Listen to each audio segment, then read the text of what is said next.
Bonjour, bienvenue à ma nouvelle chaîne YouTube qui se prénomme L'œil de Corica. Je vais vous faire un tirage général qui ne peut pas parler à tout le monde. Prenez que ce qui vous parle et du sentimental dans la bienveillance. Bien sûr, on va commencer avec le signe Vierge. On vous sait méticuleux, le signe Vierge sont connus pour leur souci du détail et de l'arc de perfection. Vous êtes curieux et vous aimez apprendre de nouvelles choses, et très vite. À ma coupe, il ressort la première carte, le 3 de bâton. Cette première carte me parle d'une personne. Ça peut être vous, votre autre, à forte personnalité, ambitieux et beaucoup d'ego, qui aime la communication, les divertissements et très sociable. Je continue, je veux en savoir plus. Ensuite, nous avons la carte le pendu. Elle est très rigolote, cette carte. Elle me fait toujours rire. Vous êtes peut-être sur une remise en question, vous demandez si vous n'avez pas eu des épreuves, avec des personnes très fausses ou alors très attachantes. Vous subissez un blocage temporaire. Vous êtes un brouillard, ce qui vous demande d'être très prudent. Cette dernière carte, la reine de coupe, précise bien que ce serait une femme aux cheveux clairs, une femme d'un certain âge, 30 ans, 40 ans, épouse, dévouée, honnête, fidèle, mère ou alors une amie, une personne visionnaire. Si cela vous parle, on va continuer pour avoir plus de précision sur que va-t-il se passer. En numérologie, je renforce ma description sur ce premier tirage. On parle bien d'une personne leadership, une personne qui a besoin de nouveautés, de nouvelles origines. Le 5 symbolise la liberté, l'aventure et la transformation. Le chiffre 15, un chiffre de transformation à travers l'amour et la créativité. Et le chiffre le plus important, le 6, je m'engage. C'est l'artiste qui aime créer du beau et de l'harmonie. Je continue mon tirage avec 3 autres cartes. Que va-t-il se passer pour votre mois de décembre? Et je retire la carte fatalité. Vous allez certainement vous résigner du sort. Elle nous indique que tout est soumis au sable du temps. Vous allez donc prendre conscience de votre destin et apprendre à percevoir les chemins tracés où il faudra s'y résoudre. Pas d'inquiétude, le tirage n'est pas terminé et je retire la carte. Argent. Ouf, j'ai eu peur. Cette carte nous indique une dynamique hormis son sens premier. Elle peut aussi symboliser la vitalité, l'accroissement. Elle est l'énergie du déploiement, de valeur, dans un équilibre matériel et spirituel. Elle est la carte de l'abondance de dons, d'argent. Elle indique aussi « Point l'argent n'achète pas tout. Les plus belles choses sont données à tous. » Souvenez-vous que l'argent n'est que énergie. Je continue par cette 3e carte, accident.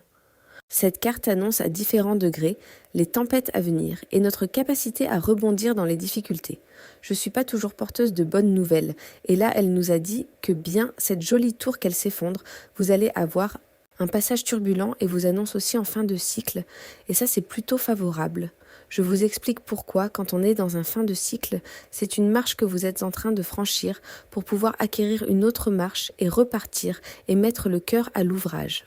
En numérologie, je suis sur le chiffre 6, c'est l'énergie de l'amour et de l'engagement, c'est l'artiste qui aime créer du pot et de l'harmonie.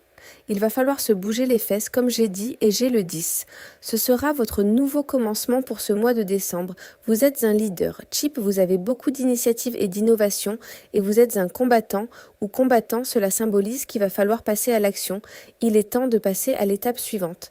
Univers vous a mis sur le choix du chemin à prendre, et là, envie de foncer, qui à être opportuniste. Gardez confiance en vous. Soyez déterminé pour atteindre vos objectifs. Et pour finir, j'obtiens le chiffre 5. Et oui, c'est le chiffre de l'aventurier. Prenez plaisir, reprenez votre liberté. Expérimentez et évoluez avec facilité. Si vous voulez bien, je continue dans le domaine sentimental, ça peut être amical aussi la personne que vous avez dans le cœur, et je retire la carte l'amitié, besoin de réfléchir, tu lui manques. Je commence par la carte centrale, on parle d'un amour amical. Pour le moment, il se sera très difficile pour cet amour de se transformer par la suite, mais rien n'est impossible. Pour la 2e carte, vous aurez un besoin de réfléchir. La personne auquel vous pensez risque de prendre des distances, ou bien c'est vous-même qui prendrez vos distances, parce que vous savez au plus profond de vous que cette personne n'est pas libre. Je vous conseille de laisser faire les choses sans brusquer. Vous ou elle pourriez prendre une mauvaise décision. Alors patience. Vous et votre autre, vous pensez toujours l'un à l'autre, il y a réellement une amitié, il faut suivre toujours ses intuitions pour adapter le meilleur des comportements. Souvent, la première idée est la bonne. Si la petite voix dans votre tête vous dit quelque chose, alors écoutez-la. Je vais peut-être pouvoir vous aider en numérologie et vous apporter des conseils. J'ai le 122, c'est vos anges qui vous envoient le message que vous êtes sur le bon chemin et que vos efforts vous apportent un succès à long terme. Pour ce mois de décembre avec le chiffre 12, vous allez trouver une harmonie et vous allez être dans le cycle d'aboutissement. Pour finir mon conseil, vous allez devoir aller de l'avant et forcer à la communication votre sensibilité et votre patience font de vous. Un très bon confident et un médiateur efficace. Ça peut être un homme ou une femme. Je n'ai pas de genre dans mes tirages. Je suis très heureuse de vous avoir fait ce tirage le signe du Vierge. Et merci de m'avoir écouté jusque-là. Je vous souhaite de très bonnes fêtes de fin d'année et je pense aussi beaucoup aux personnes qui sont seules en période de fête et je leur envoie tout mon amour. Je vous dis à bientôt au mois prochain.